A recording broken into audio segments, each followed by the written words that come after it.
What's good? Zach's here. So, if you love the Predator series, Yautja, you're going to love this one. Now, this story I'm going to share is going to be following a Yautja from childhood to adulthood. The story itself is not part of the lore, but everything else in it is on par and spot on with the lore. You won't find any flaws in it, because we also wanted to share with you more about the lore if you never followed through with learning about it. Because the Yautja universe is actually pretty big. There's a lot of culture to it. There's a lot of different clans, a lot of different lifestyle. It's so massive. I mean, I bet most of you who love the Predator series didn't even know that there's a comic where fucking Batman fights a Yautja. So, I mean, I guarantee a lot of you don't even know that. Now, like I said, this story is going to follow a Yautja from his young years to adulthood.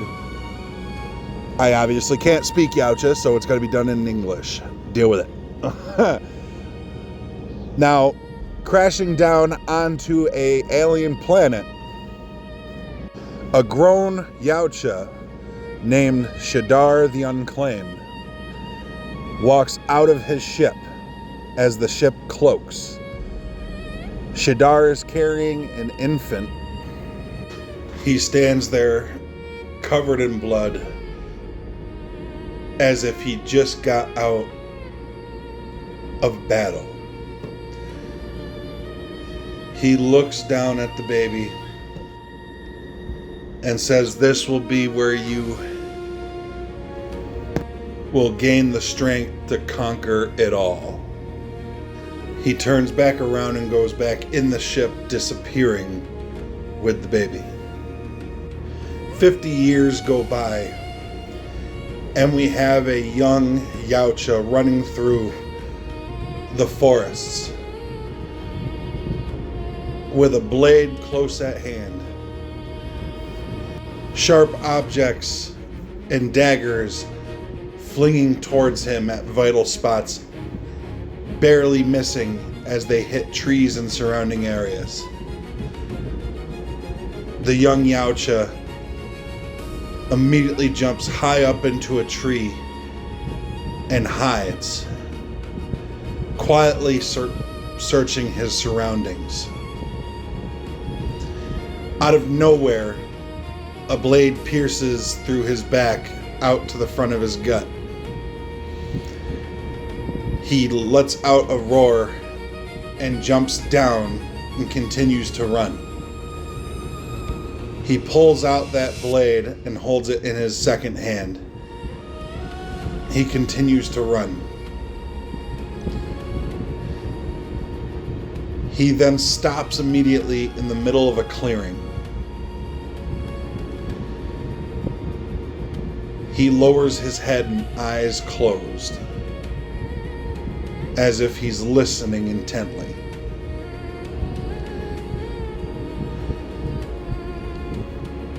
Out of nowhere, he swings the sword in his right hand behind him, blocking an incoming stab attack from wrist blades.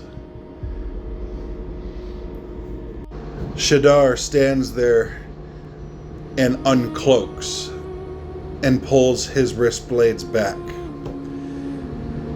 as he says, "Your reaction time is better, but you still can't see everything," as he points to the wound at the center of the young Yautja.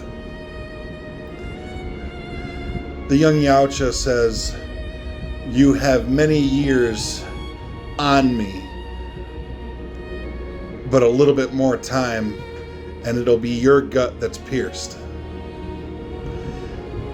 Shadar lets out a boisterous laugh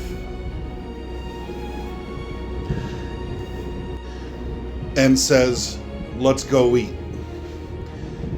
They make their way back to camp, where they have set up clicks away from Shadar's ship. As they sit there, eating, the young Yautja looks at Shadar and says, "When do I get my name? I have killed in this area the most fearsome creatures.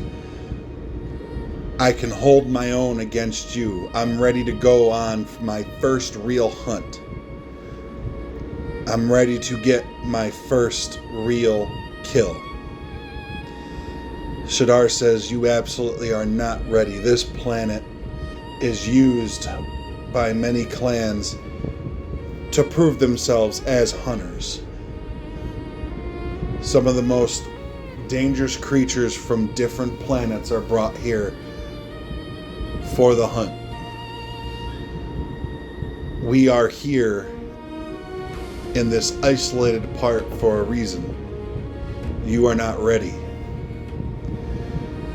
There are a list of targets for you to hit when you are, but they will stay safely in the database of my ship until then."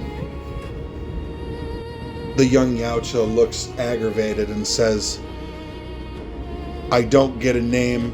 I don't get a successful proper hunt. You won't even tell me where I'm from. What clan are we from? What are we doing?" Shadar calmly says, "When the time is right, you will. But right now, the only thing you focus on is getting stronger. Your name, your purpose, your direction will be made clear when you are ready.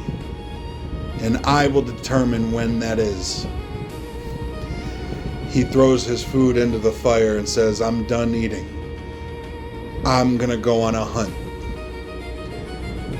You stay here and continue training." As he turns away and walks into the dark as his cloak activates. This young Yautja has never understood why he feels such an intense desire to hunt, why he feels the intense desire to go for stronger opponents. His feeling towards it is more intense than any other Yautja. And he finally lets loose. He knows Shadar will be out for a while. Whenever he goes on a hunt, he's gone for the entire night. So the young Yautja decides to leave camp to prove to Shadar he's ready. And he runs off into the dark as well. He eventually gets so far, he gets to the border where he was told they are not allowed to venture past. He feels strongly that the reason that limit was placed is because Shadar believes he's not ready for whatever is beyond that point. So he was all too happy to go beyond. After disappearing from camp for a few days and exploring this new area of the forest, his Yautja instincts kick in immediately as he senses bloodlust being directed towards him. He looks in all directions but can't see what it is that's watching him. He decides to pull out his Yautja blade, fashioned from bone, and continues to listen. Out of nowhere, a set of predator wrist blades pierce him from the front as a cloaking device reveals a bigger predator standing in front of him as he lifts this young Yautja up. This is the first Yautja that the youngin had ever seen other than Shadar. Just by the feeling, this young Yautja knew that 50 years of his life of training was still not enough to defeat the enemy that was in front of him. But the burning urge to prove his strength did not falter. he swung his sword down towards the arms of this other predator. And the other predator flung him off of the blades, throwing him into a tree. Little did this young Yautja know, he stumbled in the middle of another predator's hunt. And predators are not known for accepting an interference from another predator during a sacred hunt. Feeling firsthand how outmatched he is, the young Yautja decided immediately for a tactical retreat. But the odds are stacked against him since he cannot cloak. The other predator cloaks and intends to now hunt this young Yautja. Young Yautja makes a run for it, desperately trying to go back in the direction where he knows Shadar is, to get the home field advantage. After a good amount of running, he miraculously was able to lose his tail. And he made it back to camp. So he thought. Well, I do hope you guys have enjoyed the first chapter to this. I really do look forward to sharing the rest with you. If you have any questions, drop that comment. As usual, get good.